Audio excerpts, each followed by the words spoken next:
145 years ago, in February of 1839, Major John H. Roundtree introduced a bill in the Wisconsin Territorial Council calling for the creation of the Platteville Academy. With the passage of that bill, non-sectarian, coeducational higher learning came to Platteville and to the southwest Wisconsin Territory. This Platteville Academy was the parent, through several changes of mission and of name, of today's University of Wisconsin-Platteville. Through 145 years, these distinguished institutions have been led by a series of dedicated, courageous, and creative men.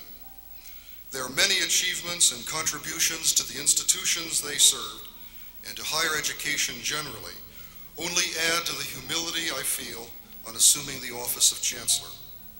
I think the most critical single solitary goal that I have is making certain that people understand my values, how I intend to interact with people, and the extent to which I will be relying and depending on the good judgments and opinions and history of those people who have worked here for a long time to help me understand the culture of the university.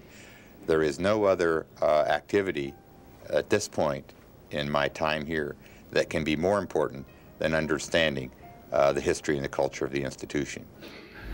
I'm committed to doing the very, very best that I can as it relates to providing the instruction and support services to every student on an individual basis that attends this institution. In addition, I would like to commit to all of you that we will be involved in the community and the communities of the region to provide the kinds of support in the areas of community and economic development where we're requested to, or that we see an opportunity to be of assistance. We'll offer that as well. Actually, back when I first started, he was the one that would come in and sit in your class and kind of critique you. And he did all of that sort of stuff. But yeah, he's actually the one that hired me to come to Platteville. Yeah, I talked about him calling me up on the phone, and when I showed up to meet him, as I announced myself to the secretaries that I wanted to see President Melcher, I gulped, because I had never visited a college president before, and honestly I was a little nervous. So, but he took me in his big long office all along the east side of the building and put me at ease. Keith and I and Bob Harker shared an office. And I got a phone call from Bob Harker, says, we gotta go get coffee. I got something to tell you. He says, I just turned the budget in for our office, and President Melcher put me on the carpet and read me the riot act, because I had put in a request for 5,000 staples, and he thought that was pretty ridiculous. And he finally, I had to tell him it was only one box. As I look back, I felt as if I was sort of a motivator and a coordinator of what the faculty wanted to do.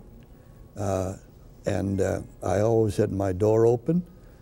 I met with the students and the faculty, and I would like to believe that there was an opportunity for the faculty to express themselves whenever they thought the institution could be improved. And of course, the faculty intelligence is something that is awfully easy to underestimate. This is a great university.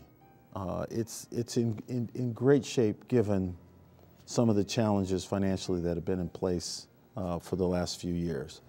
But what I bring is, I think, an optimism.